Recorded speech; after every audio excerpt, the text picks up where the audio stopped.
100% record in the Champions League. Leverkusen are unbeaten themselves in the Champions League this season. Xabi Alonso obviously has got a big history with this place as well. It feels like it's got all the makings of a really big European tie. How do you see it?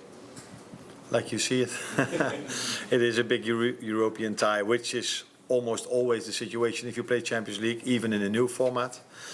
Although there might be maybe 1 or 2 or 3 teams that are not as known as all the other teams that are in the competition. But definitely for all the reasons you say, maybe mainly also because what Xabi Alonso did for this club, especially in Europe as well. But maybe more because of how he manages Leverkusen, how strong they are as domestically, as in Europe. Last season they were incredible, of course. This season, in my opinion, they are still the same, just as good, but a bit more unlucky when it comes to results. So a game to look forward to for many people who love this game. Obviously, we were worried when we saw Konate go off at the weekend, but he trained today. How is he, and is he likely to play? Yeah, he's available to play, and I think also completely recovered. So there is no issue for him not to play because of what he had. Then it's up to me to make the decision if he plays or not. But he's in a good place. The other issue after Saturday's game was something that Mo put out on social media. He did obviously celebrate the win and the fact that the club is back at the top of the Premier League, but he also finished by saying, no matter what happens, I will never forget what scoring at Anfield feels like. Now, one thing you could read into that is that it's a hint about his future, where his contract talks are going. So we've not had the opportunity to speak to Mo. Have you? And what insight can you give us as to his message behind that? Yeah. So that was a long question. And you interpreted it in a way maybe other people don't. I don't look at the Instagram posts of my players. I only talk to them, which you can't. So that is the advantage I have. As long as Tony keeps hiding them, and then you can't talk to them. Mo is in a very good place at the moment. As long as he's been here at Liverpool, he's been in a very good place, but this season again as well. So I'm hoping he can post, if it was a post you said? It was a post, okay. Social media post. I'm hoping that he will post one after tomorrow and on Saturday again. And what he says with that is for me not important. The only thing that's important for me is how he plays and what he tells me when we have conversations. And that's what matters, and not how you guys interpret one of his posts. Just to push you a little bit further, though, do you feel it is a reference to his future being away from Liverpool after the season, or can you say to us that it's not a reference to that? Then I should have spoken to him about what he said, if that was a reference or yes or no. But I haven't spoken about him. We've spoken about Leverkusen because that team deserves all of our attention for the quality they have. And so no, I think he's out of contract in the end of the season, and Virgil said something in the press, and now he has a post which you interpreted in a certain way.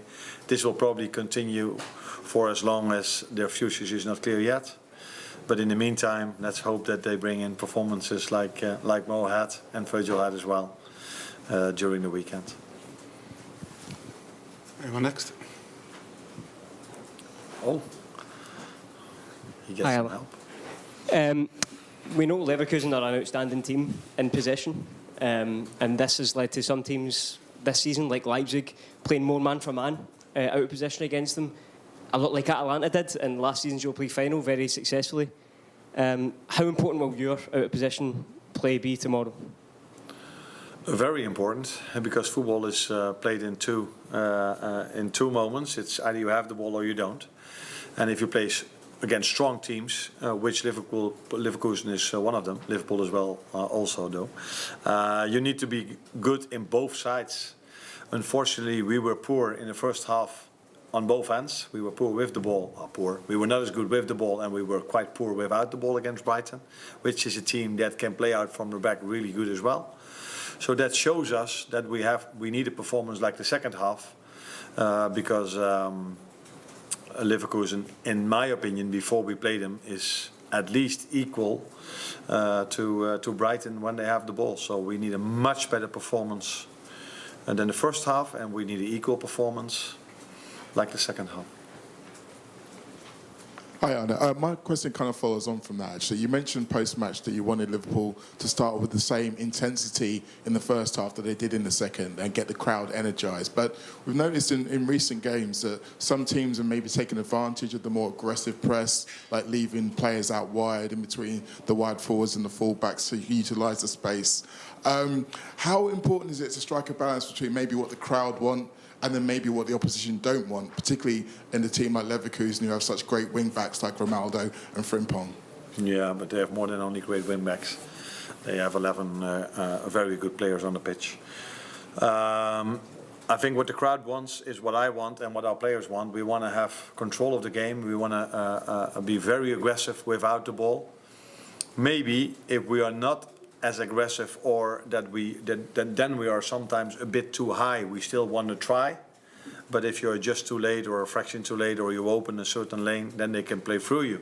The good thing is that I always see my players running back really hard to prevent the other team from getting a chance, because although I felt, and I think we all felt this, that Brighton was the better team in the first half, it wasn't like they had 3 or 4 open chances from open play. I think if you look back at it, we got the biggest chance maybe in the game in the first half, with Darwin Núñez. So that also shows me that even if they play through our first press, we are still able not to concede that many chances. But ideally, it's not only preventing them from playing through your press, but by having a very good press, you can also create your chances. It's probably something you really know really well here at Liverpool. So that is also the reason why we want to press that high. But then, yeah, against good teams like Chelsea, like Brighton, and like Leverkusen, you cannot have 1% less than, for example, the second half intensity we had. Yeah, over here. Kost at the front. And just to go back to Mo for a couple of seconds, he's obviously 32 now, be 33 before the start of next season, but given the dedication and the professionalism that you see from him, how much longer do you think he can continue at the level he's at the moment? There's no reason at the moment to think that he is dropping in terms of level. That's not what you look at his numbers, and that's also not what you see when you see him play. So yeah, but I don't know how to say this in English, but I cannot tell you how the future will look like. So for some players, they can. Cristiano Ronaldo, what age is he at the moment? He's still doing really well. Messi is still incredible. So, but there were also players that, like me, that weren't as good anymore when they were 33. Not that I was so good when I was 26, but I regressed a bit earlier than Ronaldo and Messi. So yeah, I don't know what the future will bring, but what I do know is that Mo is in a very good place at the moment. Lewis. Hi, Arne. Talked about Xabi Alonso before. As a coach yourself, what is it that makes him so special as a manager? That's difficult to say if you don't work with him on a daily basis, that he is special. That's clear. If you go to a club that was bottom of the league, and with the same players you bring them all the way up, and without spending that much money in that summer, only bringing 1 or 2 very good players, and he had a season that I think they only lost the final of the Europa League. So it tells you that he's special. What it is that makes him special is, for me, difficult to say, because I haven't faced him yet and I haven't worked with him. But what might be the situation is that he's worked with very good managers in the past. He was a player with an incredible insight in the game. He knew when to be where, and he played at the highest levels. So he also probably knows and understands how these players feel in certain moments. So that probably all contributes to why he is such a good manager. But what makes him exactly so special, the best way to find that out is talk to the players he worked with, and I haven't done that yet. Any more? Last one over here.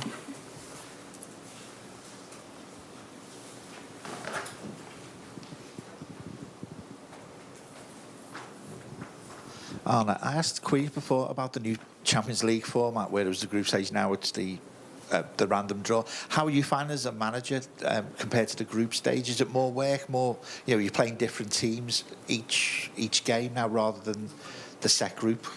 Yeah, that is obviously different. So normally you play an away or a home leg, and then you can prepare even better for the second time you play against them. Now you every time play against a new opponent. That's in some situations, because every pot has some very strong teams and some pots have maybe not the same strength. So you can be a bit lucky with the draw, you can be a bit unlucky. And then it has to do with which teams do you face at home and which one do you face away from home. So the first thing I would say is maybe it comes a bit more luck into ending up high or low. On the other hand, if you play 8 games instead of 6, normally when you play more games, luck is being ended up somewhere in the middle. And what I always said till now, ask me after 8 games or after this season, it's a better way to judge this format than at the moment. The only thing I like as a person that loves football is that on every evening I can switch to a game that is really a nice one to watch. But that's not where I'm here for at the moment. But on Wednesday evening I will definitely find a game that I'm looking forward to. And hopefully the people look forward to Liverpool, Leverkusen tomorrow. And we don't let them down.